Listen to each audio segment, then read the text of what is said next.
So I'm here at NAMM with Jim Boitnott, PreSonus Chief Operating Officer. Yes, sir. And we've been chatting a little bit here in glorious Southern California weather about what's happening with Notion and what we can look forward to in the future and what's been going on so far. So Jim, thanks for taking a little time to talk with me today. Really appreciate it. Maybe you could just tell us a little bit about Notion, and for those readers that might use another program, or maybe they do use Notion, tell us what your original vision as the driving force behind it for so long, and how it's gotten to where it is now. Cool. Wow, it has been a long time. And for me, it was especially around version 3, where we did a big change in the code base and really changed the direction. I was a film scorer and teaching film scoring, and I would spend as much time in a DAW than I did notation platforms, but my true passion and my language was first notation. And I never could find a solution that worked for me. So I remember the tagline for Notion in version 3, if anybody looks at the little box, was bridging the gap between audio and notation. And that was the goal. It was always to create this product that was really easy to use, fast, had great sounds. For me, engraving was secondary because I wasn't publishing. I was more working to the audio solution. And I wanted to create something closer to a DAW workmanship, but I knew that was going to be a long time to build that. And we did one version at a time. And then a couple of years later, the iPad came out, and instantly that's something we wanted to be a part of. Where our code base When was that? What year was that? Was it 2007? I think it was 2007. Okay. Yeah. Don't quote me, but the years are starting to run together. I think the iPhone came out in 2007. Now that I remember, maybe the iPad was a couple years later. It was probably, But we even looked at even iPhone earlier with iOS and trying to figure out how we could get on these platforms, and everything kind of came together at that time really well. And when we came on iPad, it was a big deal for us. I think for a lot of notation users who use the iPad, we had big success, a lot of users, and then the Apple commercial, of course, that came out with Ace Pecco was big. Right. That was called Yourverse, I think? Or, yes, it was, and that you could have paid for that type of marketing. That was great. So at the same time, it worked a little bit where iOS development for us was kind of the leader, moving the desktop with it. We were still looking at that future. We knew where we wanted to get to. And like any notation product, it's never done. As soon as you think you got your hands wrapped around it, something new is coming about. And shortly after the popularity of Notion on iOS grew, we got acquired by PreSonus. And one of the reasons I was excited about the PreSonus acquisition, because I saw some potential in that original dream with audio notation, especially with the team we have in Germany with Studio One. It's been a few years now, I think 5 years since the acquisition, 5.5 years since the acquisition, and now our notation team is now combined with our Hamburg Studio One team. So the software team out of Hamburg for the whole company is now unified. It took a couple years to get all that going. You also got to consider their own different code bases. We have some very amazing ideas coming forward. I think iOS is still something we do really well. We're not going to stop that. We may expand that even further over this next year. You'll see some great things there. But I'm expecting a shift in the way we look at not just notation, but notation, support of our notation users going forward. And it's been a vision of mine for a long time. I thought we'd have to build it all from scratch. Right. Luckily, we have some partners coming along that we may be able to do something unique that's never been done before, and that's something we always wanted to do. The team that I've been working with for over a decade now, it takes time to build these type of things, but I see it all coming together now for the first time. Nothing good comes easy. It always takes longer than you think. Right.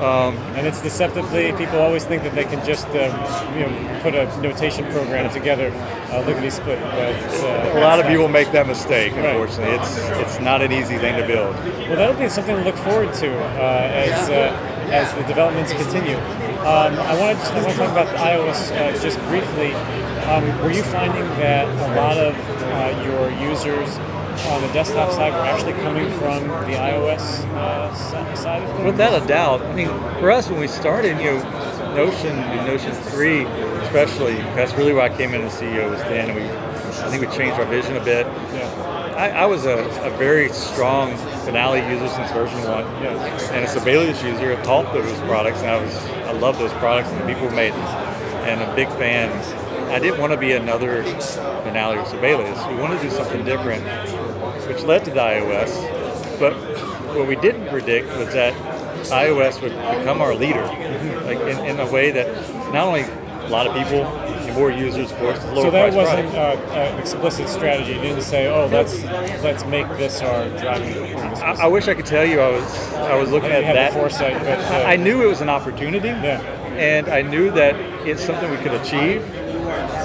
But Apple, of course, did a great job, with iPads and that platform. I think the need for something at that time, we hit the timing just right.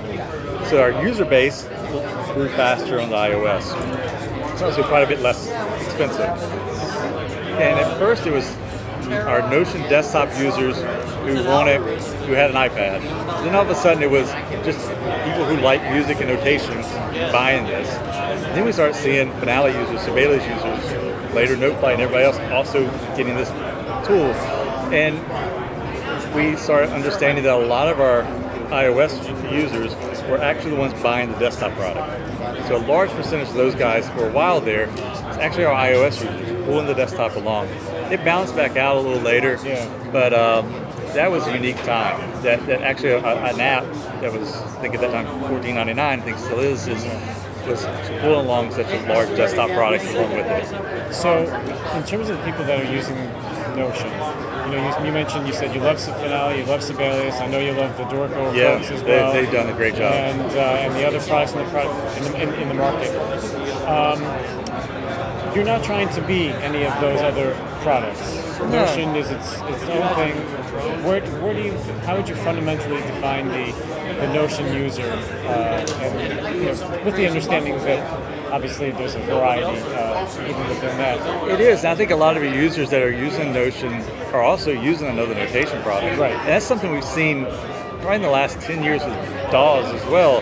A DAW that is someone using Pro Tools only 20 years ago, that if you ask someone who's 22 years old, which DAW you're using, they're going Ableton and Cubase and Studio One and Pro Tools.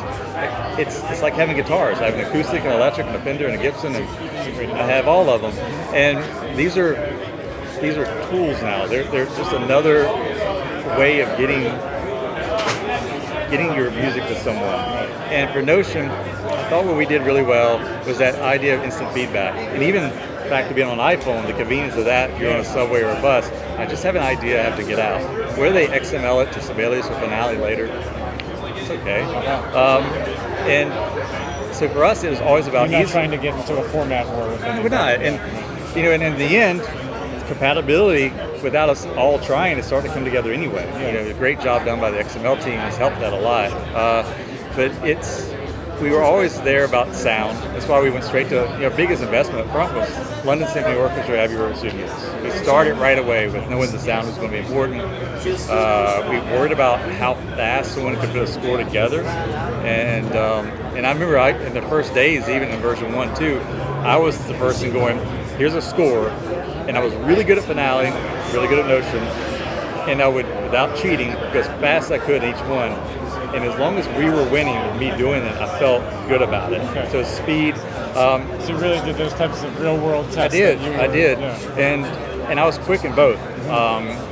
You would be able to engrave and get stuff a little tighter for printing and Finale. But if I cared about speed, ease of use, and sound quality, I knew then we'd accomplish our vision. And so I think the Notion users are very happy about that. That's the type of user they are. They maybe are not always the engraver, but they care about writing. Notation is one of their core languages. They like the idea of how they access the sounds and articulations come with it. And I think they like the support we give them as a company. And I think iOS plays a big role in that. A lot of our customers are iOS customers as well, desktop and phone or iPad. And I'm hoping that in the future, when we make some big announcements coming over the next year, I think we're going to get a whole new group of users.